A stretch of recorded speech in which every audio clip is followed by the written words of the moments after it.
All right, thank you guys. I appreciate this because it's a little loud in here, so let us know if you can hear us. We're going to be using mics, but today I have with us Larry Niven, a renowned author of books like Footfall, A Mote in God's Eye, many, many other works that you're well known for. Thank you for being here, Larry. So just to get this interview started, I was wondering what it is that you've figured out that the rest of us aspiring writers haven't. You're all pretty, the competition is fierce. I may not have seen anything that nobody else saw. Let's see, there were a few things. One of them, there were things involving collaboration that need attention. For instance, you got to respect each other, which suggests you shouldn't be working with a novice, and if you're a novice, you shouldn't be working with a professional. All of this applies to collaborations you chose. It doesn't apply to movies or comics. In movies and comics, you don't always get to work with somebody you like. And one of you has the veto power. In a movie? Jerry and I worked that out right away. One of you has the veto power in a collaboration, and that will keep you from herring off in two different directions. You've done a lot of collaborations in your career. How has that really helped your works, just in general? It may not have, well, excluding collaborations with Jerry Pournelle, it might have slowed me down. I seem to be doing mostly collaborations these days. Yeah. And it's because the ideas come more slowly. I suspect it's age that slowed me down. Not collaboration. Collaboration has some wonderful side effects. It's friendlier. You get more company. It's not as lonely as spending your life in front of a computer screen. It used to be typewriter. So how did you get your start? You probably didn't start off with collaborations. No, as a novice, you don't start out with collaboration. Okay. First, you prove yourself. Yeah. And what's that proving yourself process like? I mean, I know it's been a long time.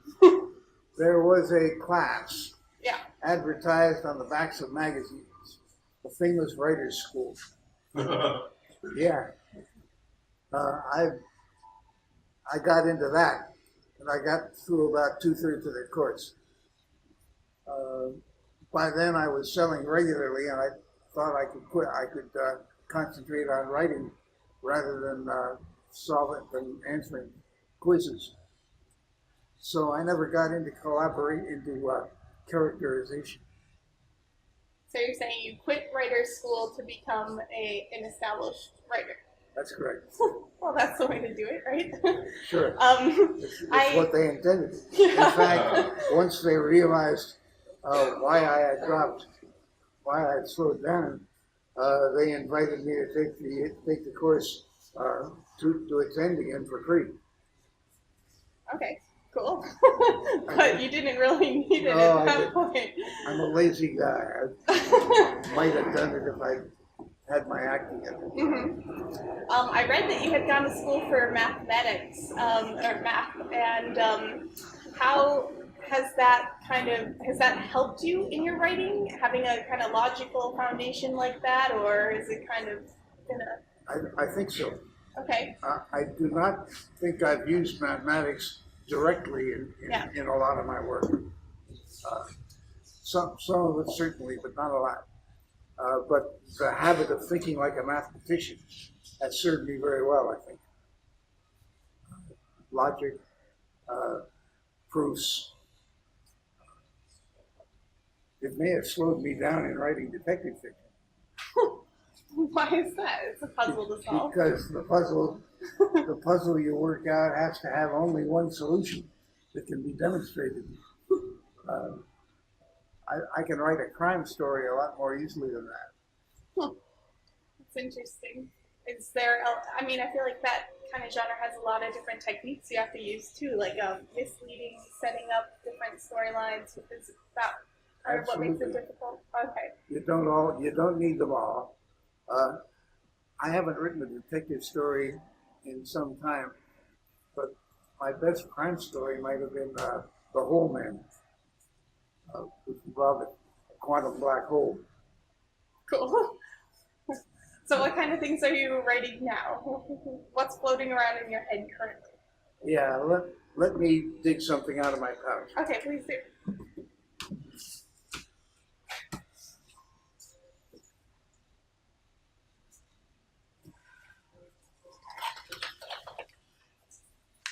Yeah, this is for you.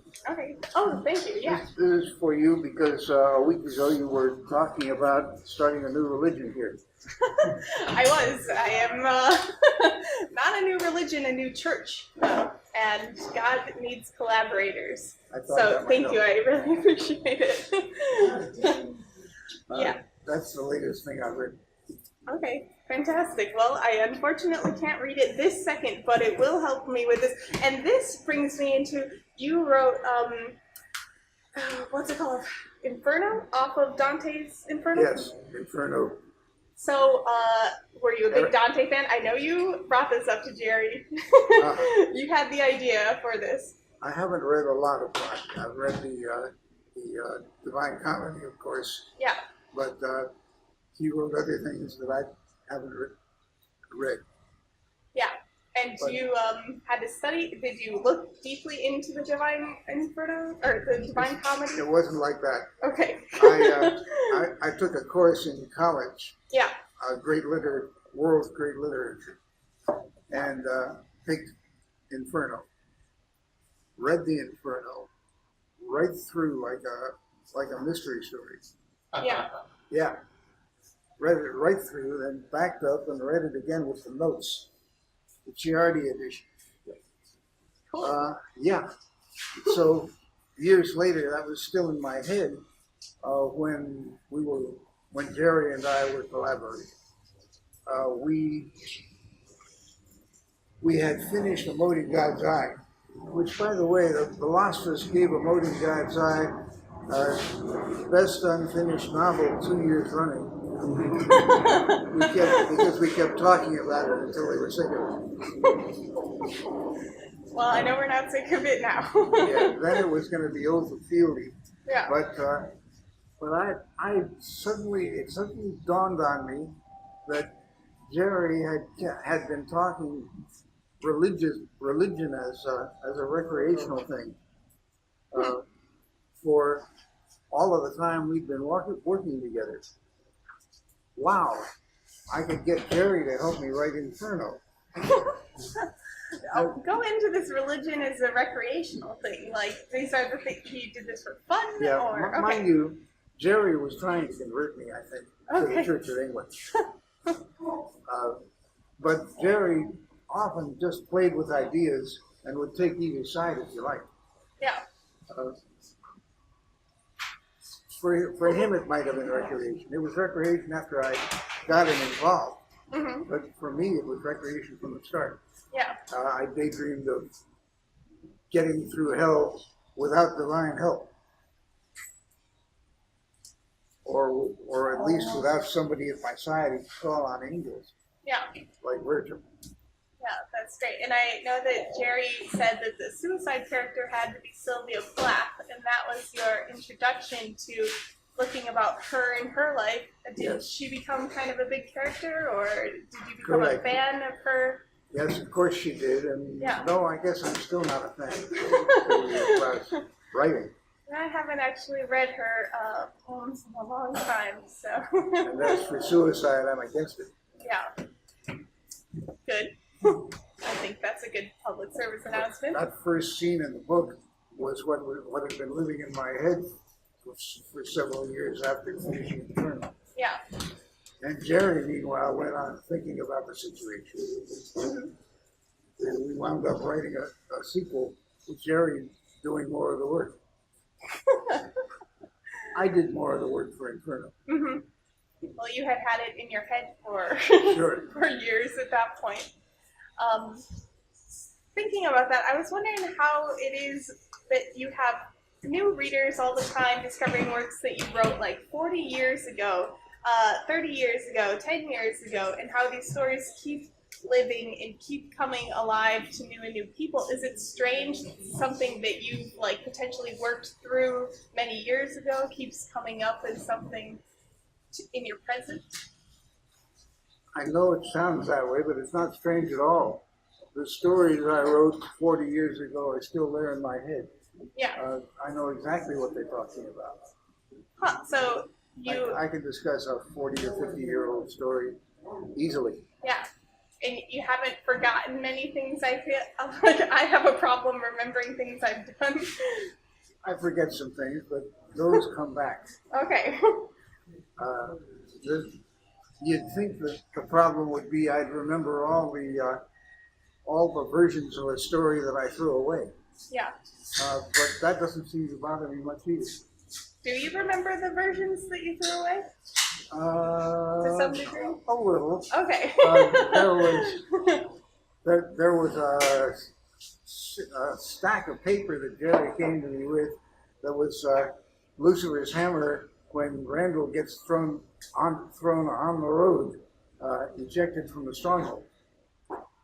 And I tried reading it, and I tried discussing it, and Jerry wouldn't talk about it. He just said, "Throw it away if you don't like it." So I threw it away, and then we talked. Randall never did get thrown on the road. We showed the territory outside the road in another fashion. Yeah. And I remember this too. Jerry calling me one evening to say, "I've been trying to show how terrible things are in the valley after the asteroid hits, after the comet hits." Yeah. And I'm having trouble because everybody around has gotten used to how awful it is. They don't see it anymore. Think about this. Give me an answer. I called him back that day after trying it. At 2 a.m, I said, if they won't notice a corpse, maybe they'll notice a dead kangaroo. Huh. And think it's an alien. And that's the way I wrote it. Nice. So ideas kind of cycle into other things. So there was another, but I don't want to discuss everything that got thrown out. I had an idea that sometimes I can shock Jerry. Yeah. Jerry will see all of the logical approaches to a problem, and then I can come out of left field. This is sometimes fun, often fun. I watched something where you said that you wrote the insane characters, or you were the one who came up with the imaginative alien species and the characters that all go insane. So you bring that, Yes. and Jerry brings the Insanity plot. is mostly mine. Okay. How did you, a very sane and logical person, how are you excelling in the insanity? How do you have such a grip on this losing of your mind? I'm not as sane and logical as Jerry Cornell was. Okay. I was the crazy one. In other collaborations, I have been the sane one. Mm-hmm. Yeah. There's a guy named Harrington who's a little mad Okay. and very bright Mm-hmm. and fun to work with. Yeah. Well, I guess, was Ringworld your first huge success that Yes. kind of established you, put you on the map, and proved that you were no longer an amateur? Yes. Okay, so- Inferno was my masterwork. Okay. Oh, I'll have to check that one out. I've only looked at Ringworld and Mote and God's Eye so far. Yeah, if Inferno is your masterwork, sounds great. It was my first. You only do one first masterwork, and then they don't call it a masterwork anymore. You're a master and you're working. Okay. So, So, Can you come up with, like, that's an interesting idea. Can you never come up with another masterpiece that outdoes your first masterpiece? I'm having trouble with that, and I think part of the reason is computers have gotten so good, the internet has gotten so good, Yeah. that all of my competition can know anything they want to Yeah. by dipping into the web. So you think research and knowledge was part of something that helped separate you from the others? It used to be I could sometimes. Are you okay with the sound of my voice? I'm not really spitting. These microphones cut out part of your voice. We sound weird. We sound alien. I was going to say, sometimes I can come up with an idea before anyone else. Yeah. And I got my reputation that way. These days, I have to do it better. It's got to be better than whatever anybody else thought. Yeah. Are there kind of, I mean, you work mostly in science fiction and fantasy. Are there, like, themes that you keep going back to or ideas? I mean, I know you've done Ringworld and many versions of that planet, but different, maybe, tropes that play in. Yeah, I seem to have the lock on tidal effects. Okay, cool. Huh. What about the shelf life of these ideas? Some can be played out for a lot longer, and Yes, some are timely. yes. Neutron Star is a short story that people remember, Yeah. but it's kind of obsolete in the sense that my readers these days know all about tides Yeah. and tidal effects and moons Yeah.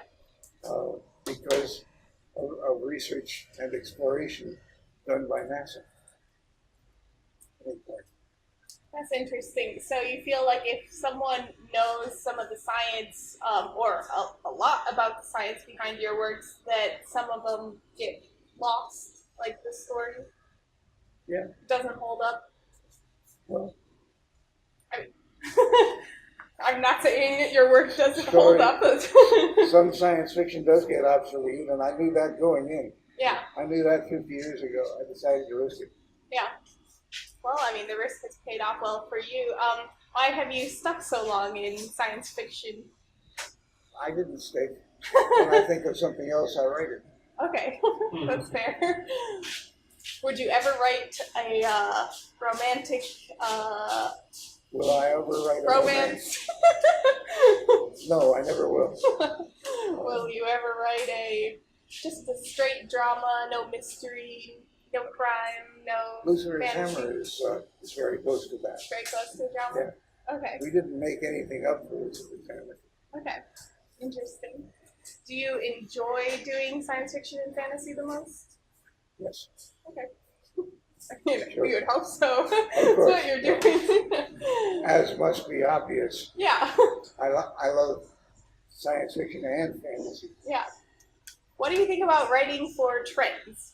Like, for audience trends, things that are popular right now? Yeah, Yes I or no? never do that. Okay. Writing for trends means you're going to be obsolete. The story your story will not hold up for years or decades. I might have read that. If you're following a trend. I might have read that. Is that one of your laws? Also, by the time I'm aware of a trend, I don't keep up with things and very easily. Okay.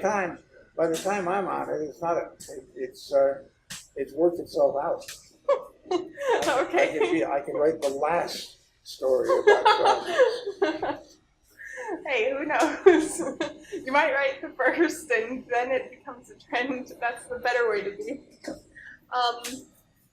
Yeah. So, how did that just reminded me of like a Niven law? How did you get all of these laws that we now look at as canon in science fiction? I went looking for wisdom. Yeah.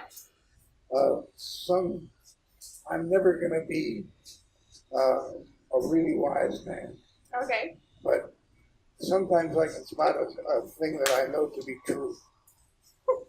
and then it becomes a Niven law. Yeah. What laws? Unless it's somebody else's law first. I mean, they've all held up really well. But which one do you enjoy the most? Which one of your laws or bits of wisdom that you found? I like Fuzzy Pink's law. Count your calories? My wife's law is never eat anything that doesn't measure up. Well, that's good. Calories and salt are between you and your diet. Yeah. But don't eat a bad hot plate stuff. Well, sometimes you try to eat a good one and they give you a bad one instead. So not always possible to. Okay, I guess you don't have to eat it. That's true. Off of the food topic, that is a good one. I guess we should get back to writing. Some wisdom you've learned about writing over the years. After that.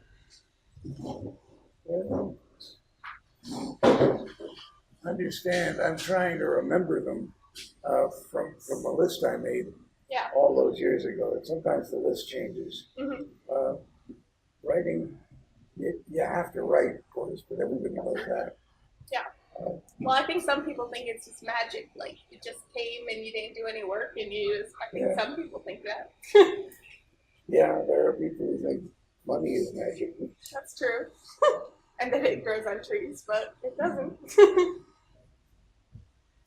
Or favors certain people. So, no recollections of wisdom other than write. You must write. You must finish what you write. You must attempt to sell it to somebody and keep trying until you've sold it. Yeah.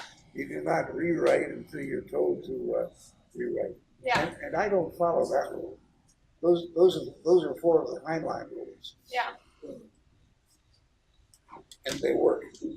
But I rewrite when I feel I can improve something. Yeah. I'm afraid I do that even when the thing is sold. Huh. Interesting. Yeah. But I'm a dilettante. Yeah. I've never been a real honest guy professional. I use the money to keep track of how well I'm doing. But I have never needed to pay the rent. Yeah. That I was thinking that everyone has an unfair advantage, even if they don't see it or ever use it in their lives. What do you think has been like an unfair advantage to you, or maybe just something that you've used well in your life that maybe only you could have done? I've had lots of help. Yeah. Writers help each other, and when I'm asked why I do that, I say it's because I need something to read. Okay. So you pass it on. But a lot of people have helped me. I wasn't aware Bob Gleason was in my life until years after he put some effort into selling Ringworld. Yeah. And Tom Doherty likewise. So you had a lot of people help you in terms of selling, also collaborating, also how to write. Yes. By way of Jerry, a guy told Jerry when they were talking about Lucifer's hammer, don't just dive into an imaginary Los Angeles. Lay out Los Angeles. Make it real before you destroy it. Yeah. It's good advice. Yeah. Have you ever had a story published and then because people dived so deeply into your works and come up and they have probably talked to you about it, have they ever suggested something that you're like, oh no, I could have improved my story this way if I had only seen that? Yes, but the answer is then I write a sequel. Okay, good. Yeah. The Ringworld engineers happened that way. Yeah. I got lots of letters from people who wanted to improve the design for the Ringworld. Yeah. Make it more plausible or make it look better. Yeah. It is a cool idea, and I know that that's an idea that has stuck with many people and inspired all different sorts in different professions. So what's that like to know that so many people have studied your work and taken it? And it's very pleasant. It makes the whole thing look like a collaboration. Yeah. And it's more fun than just writing and sending it out. Yeah. What's Yes, I want feedback. I always want feedback. That's good. It helps you improve. Oh, I forget what I was going to say. It doesn't matter. Feedback. Your notes, what that is again. Oh, I don't have notes. I'm winging it all. I have it out in my head, but I forget things quickly, obviously. So I guess feedback, you're always open to it. Yeah. Anything else that you found with fans bringing their writing to you? I can read this aloud, I suppose. You could. No, I really This be can't. the The first- print's too small and the light's too bad. Okay. I mean, because I'm sure everyone would like to hear this, especially when I'm starting a new church, not religion. All right. Let's see. The microphone and the paper are going to be a problem, but I'm going to read. I can't remember how long ago I started thinking in these terms. At first, the question was, why is there a universe? Why are there minds? Why is there anything? Jerry Purnell used to ask these questions. They stuck in my head. And my tentative answer was, God wants companionship, someone to talk to on his own level. How's that working out? There are hopeful signs. Wait a little longer. But then I started to notice how neat ideas always seem to work out for a while, and then they change. Genesis, neat story, but it reads like a conspiracy among immortals. And where did Cain's wife come from? Something new was needed. But this conspiracy, it really does look like there are God and some other people like him are trying to prevent us from joining them. Yeah. It reads that way in the Bible. Noah's flood. Neat story, and if you look, you can actually find fossils where there was no sea. Perhaps Earth was once all water. Continents that drift around was a much wilder idea and became much more popular. Well, so the Earth is round, not flat. Neat idea. And it would answer thorny questions such as, what are things like at the edge? What if there is no edge? If you look for proof, you find it. Shadows that move with the seasons easily enough. Oh well. Sorry, I'm boring myself. But I've already No, sold it's interesting. this. Yeah. I've already sold this to magazine. Why were you Galaxy pondering so much what God? I mean, I just love the title that God needs collaborators, and that we're His entertainment. I mean, that's kind of a thesis in the Bible, is that He created us so that we can worship Him, which means that we're kind of an entertainment. So I like this idea, but what My got you idea started was thinking God is about watching us do things, and when we come up with a neat idea, He uses it retroactively. Yeah. It kind of, comparisons have been drawn in some recent fiction. There's a pretty bad movie called Mother, but it was trying for this lofty idea where writers were a symbol for God, and the wife and the birth of a child was the symbol for Mother Nature. And the writer is always needing the attention that God is seeking, and can't really pay attention to the family life, which the wife and the son are symbols of the earth. The earth is being ignored. Yeah, the earth is being ignored by God, who needs all of the attention. That's kind of the idea of that one, which is cool, but more on the note that writers are like gods. How much power do you think words have? Can they change the world? How do they? I think it's the idea that changes the world. Yeah.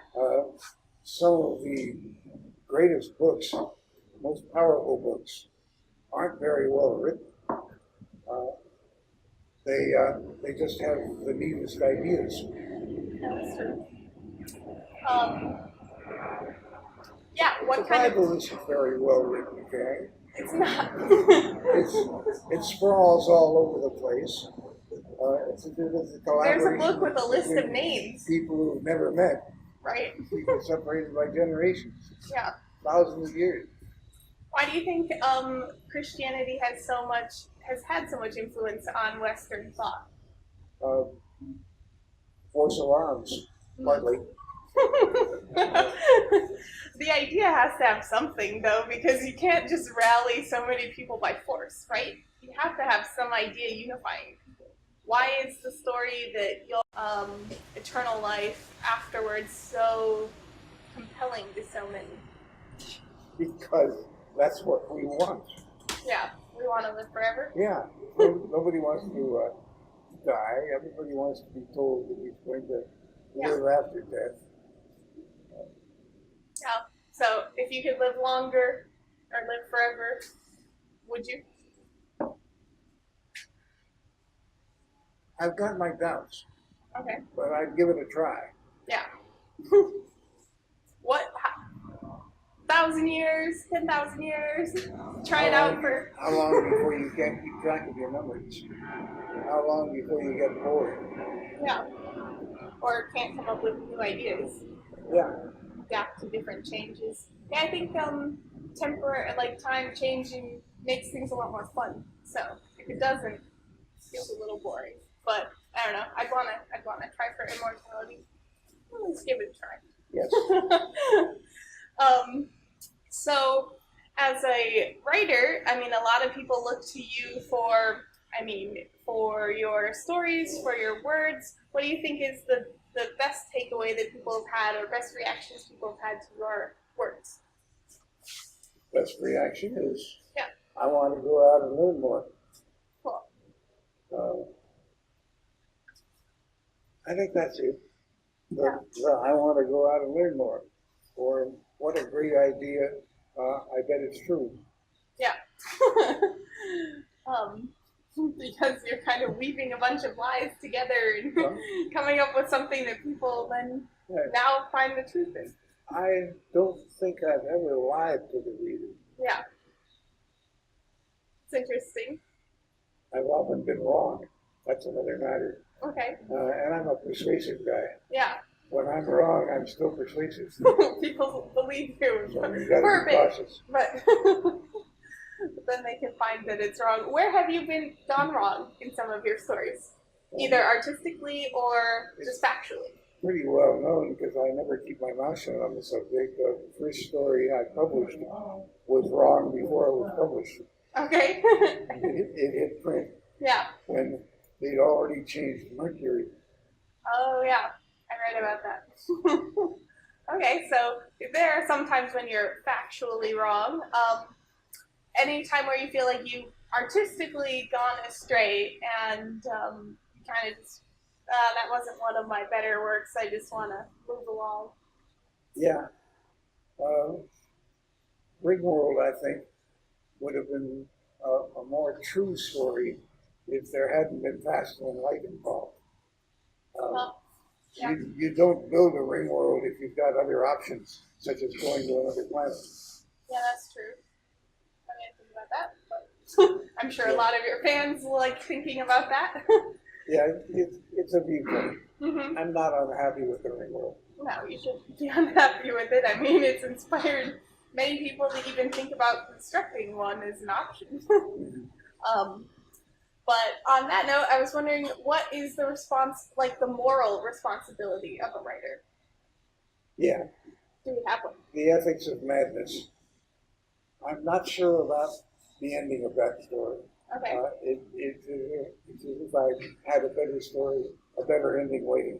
Yeah. The ethics of madness is me suggesting that if you could cure insanity with a pill, you're obliged to take the pill. Yeah. And you don't think that's true? If you forget to take the pill, you are putting other people at risk. Yeah. Homicidal maniacs take note.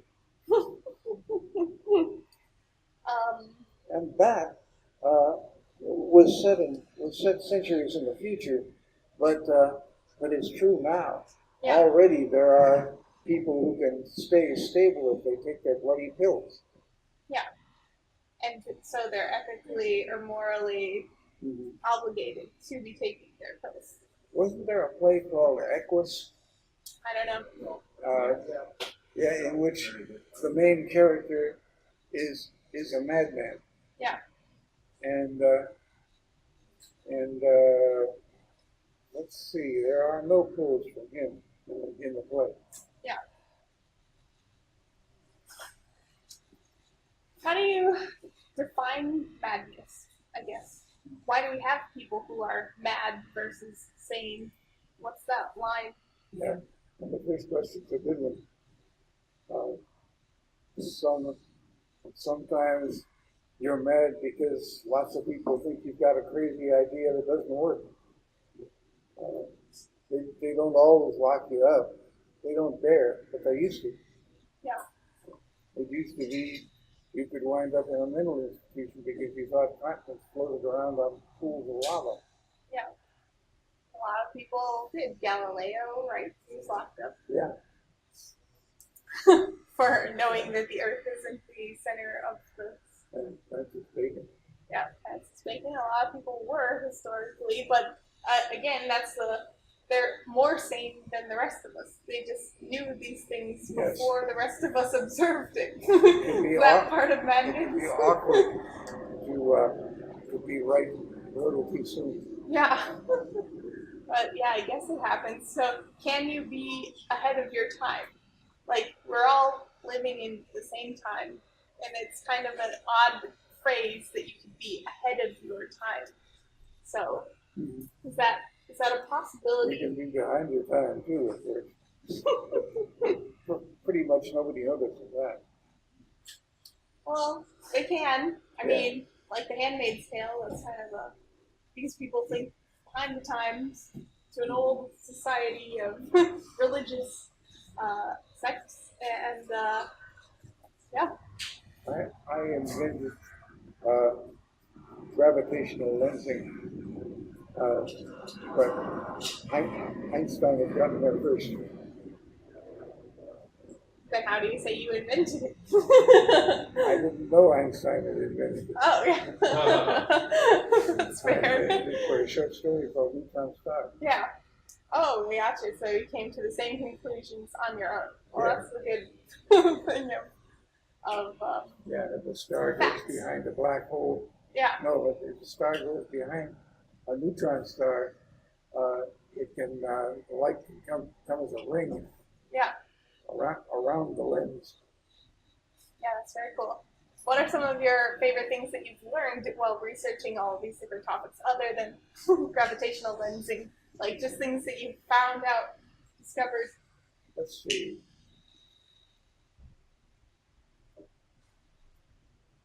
Nothing leads instantly to mind. I'm sorry. No, that's fine. Oh, what are you researching right now then? Are you working on anything science fiction-y or doing research or? Let's see. Stephen Barnes and I are trying to come up with a story that is more of a story than a discovery. Cool. We want to deal with. I recently wrote something called The Dead Guest of Honor Speech. I'm pursuing the same subject. Okay, cool. The subject is writer back from the dead. Yeah. Very cool. Sounds fun.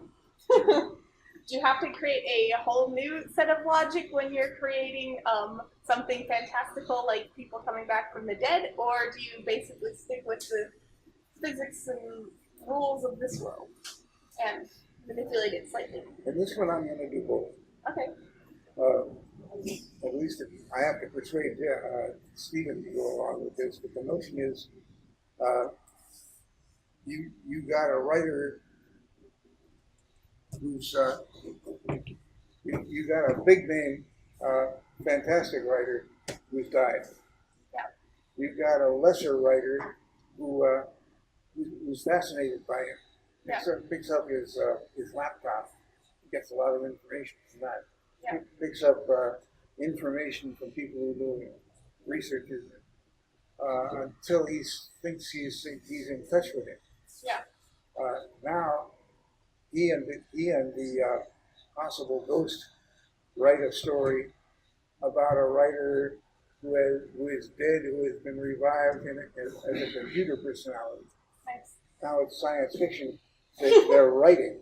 Yeah. But we're getting the same effects from the memory of the dead man. It's kind of cool. Lots of layers. Lots Yeah. of memory things to play with too. That's the way I'd like to write it. I'm not sure it'll come out that way, but we'll see. How often do stories change dramatically from the idea to the finished product? Is that to be expected? Yeah, that happens. That happens particularly in collaborations, you notice. Yeah. Jerry had an ending for, you remember I told you about throwing away a chunk of manuscript? Yeah. And then making him talk. Yes. I made him tell me what he intended as an ending for Lucifer's Hammer. Yeah. And it was everything goes to hell. Everything goes to mud. Yeah. And we wind up that way. I said, we can't do that. It's no kind of story at all. We'd all be too depressed. He went away and he invented the atomic plant. Okay. You haven't read the book, so you don't know what No, I'm I talking haven't read that one. about. No. The atomic plant saves an aspect of civilization. And we have to protect it against the barbarians. Cool. That's the way Lucifer's Hammer ended after we got through it. Yeah, so the story evolved for the better. I'm glad we didn't all turn into mud. Yes. It always evolves. In Footfall, Jerry was going to kill the president. The president was going to be shot by the Secret Service man who decided that he was doing something he shouldn't. Yeah. Blish wouldn't have it. Blish, our editor, thought that was a terrible idea. He made it absolutely clear that we could have it that way if we wanted it. Yeah. But he wouldn't. He refused to believe it himself. Have you had trouble with editors before? Like, they're just like, no, I don't get it. It's never trouble. Okay, good. It's always a viewpoint worth considering. I Good. sat down and I wrote a different approach as an outline for Jerry. Yeah. And Jerry turned it into text. Oh, cool. And we made it work. Well, I'd love to keep asking you more questions, but I'm going to open it up because I know a lot of people here have questions, and we're going to run out of time if I don't let you talk. So, Marcia? What brought you and Jerry together, and what started your collaborative association? He tracked me down. We were both members of the LASFS, and I can say that because he's often referred to it. He decided he needed a collaborator who knew the field, but who wasn't getting full value from his talent. He needed someone whose lifestyle he could improve. And I think it would have been Poole Anderson if Poole had lived closer. Yeah. Good thing you lived close enough. Yeah. We were at a BoucherCon and Jerry propositioned me on collaboration. I collaborated with David Gerald and liked it, so I thought I'd try it.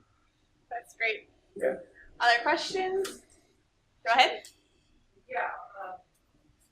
Forgive me if you heard this question before. But my question is about the Puritan substitute. The church. I understand the Puppeteers. logic, beautiful, achievement, but the question is, what made you decide or come up or dangle the idea of giving the Puritan puppeteers the personality? Yeah, the design came first. The Pearson's puppeteer creature. The I've design. got an amplifier here. Can you hear me? Yeah. No.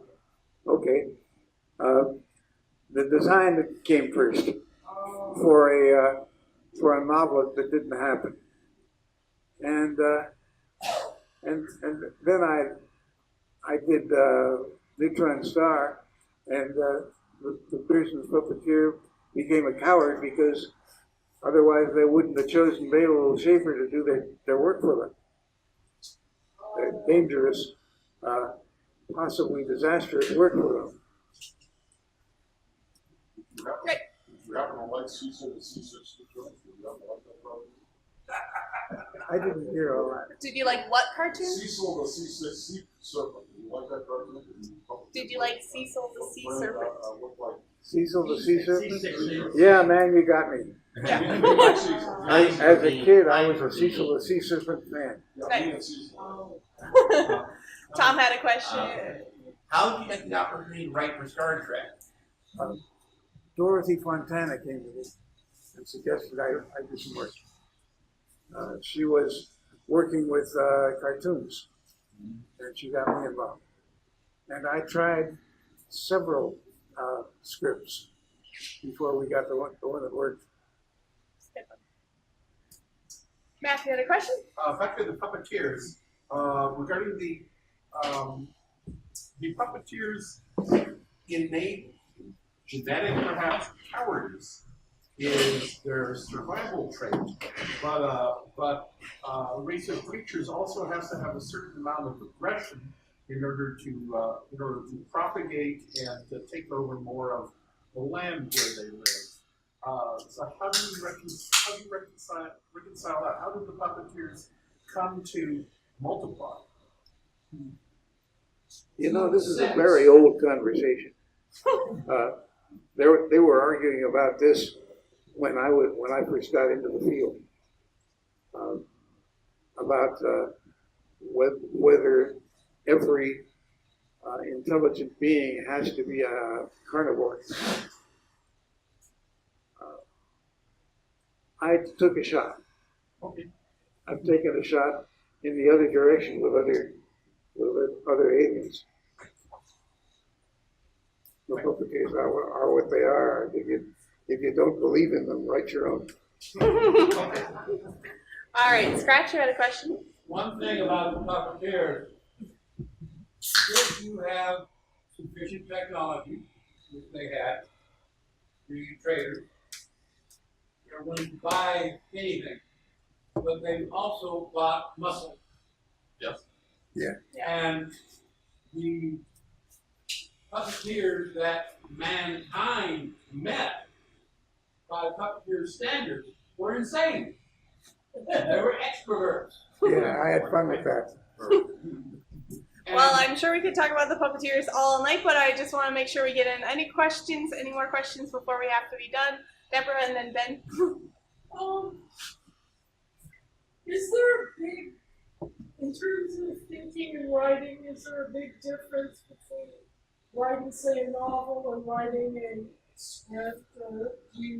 Or is the process pretty much the same? That's a good question. I've had short stories that turned into novels while I was writing. This is easy. You as a writer learn to see implications, and the more you can see implications from your ideas, the bigger the story gets. So your short stories can wind up longer and longer until they're becoming novels, or you can realize the rent is due and write a novel because it's worth more money. Ben? So, being a writer, knowing how stories work, the tricks and tropes people use, and what makes something good or bad in a book, does that ever make it harder to enjoy reading? Yes. Yeah, he's right. If I can see the flaws in some writing, it may take away from some of my enjoyment, or it may add to it. I may be admiring somebody's wonderful skill. Cool. Well, I think that's it. That's all the time we have. So thank you so much, Larry. It's been a pleasure.